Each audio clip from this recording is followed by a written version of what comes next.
The treasure hunt. Jill came across a piece of paper folded inside a very old book. She called her two brothers to come and look, carefully opened out the piece of paper, and laid it on the table in front of them. "This looks like a map. I am sure it's a map. I think it's a map of the garden of this house. It's a treasure map. That's why there's a big cross on it. The cross stands for buried treasure." The children decided to use the map to hunt for treasure.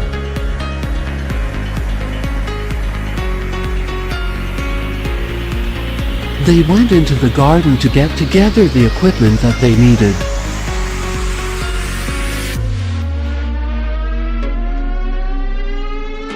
Paul paced out the correct distance from the tree. When they had found the spot, the boys started to dig a big hole.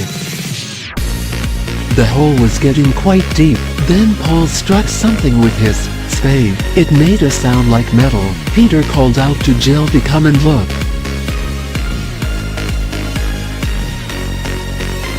Carefully they scraped away the earth from around the object. It was a metal box. The boys finished digging it out. It was old, rusty, and very heavy. The boys put it on the ground beside the hole. Jill wondered if they could prise off the lid with a spade. The children asked their father to help them open the box. When they opened it, they found that it was crammed with old coins. "Look at all that money. Can we spend it or will we have to give it away?" "You can't spend it. These coins are very old. They could date back to Roman times." Their father said they should hand the coins over to the experts at the museum. The experts would be able to tell them what the coins were and whether they were valuable. Come across. When you come across something, you find it by chance. For example, I came across a really pretty dress in a shop.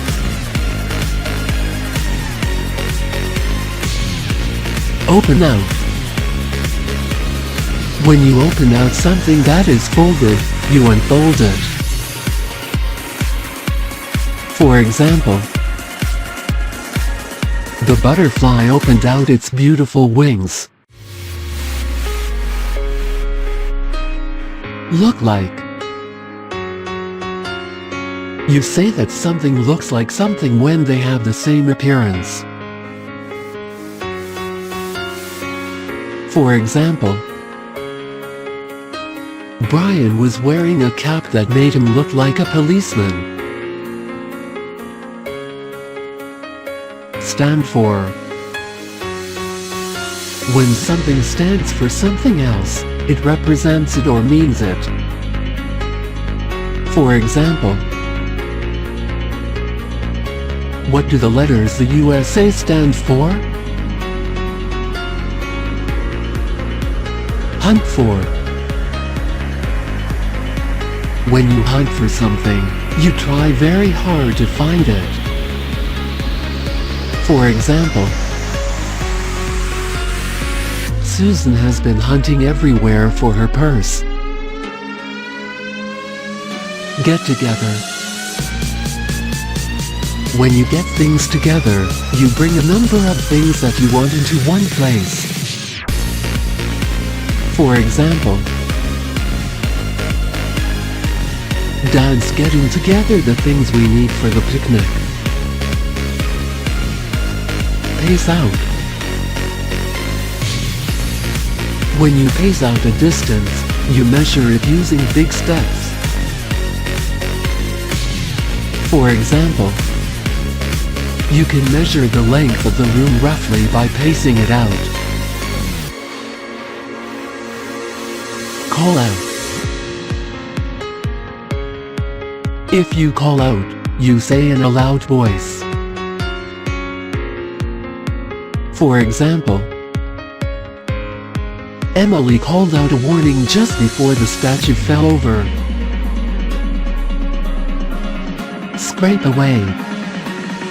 If you scrape away something or scrape it away, you remove it using a tool with a sharp edge. For example, I scraped away some of the old paint to look at the wood underneath it. Dig out. When you dig out something or dig it out, you remove it from a place by digging. For example, rescuers were trying to dig out survivors who were buried beneath the collapsed building. Prise off. When you prise off something or prise it off, you use a tool as a lever to lift it up. For example, I prised off the lid of the tin with the blade of my pink knife. Cram with. If something is crammed with something, it is completely full with it. For example, the picnic basket was crammed with all sorts of nice things to eat. Give away. If you give away an object, or give it away, you give it to someone free. For example, Brian didn't need his old bike anymore, so he gave it away to one of his friends. Date back to. If something dates back to a time or period, it was made in that time, usually long ago. For example, these buildings date back to the First World War. Handover. If you hand over something, or hand it over, you give it to someone to hold or use. For example, the robber pointed a gun at the bank clerk and told her to hand over the money.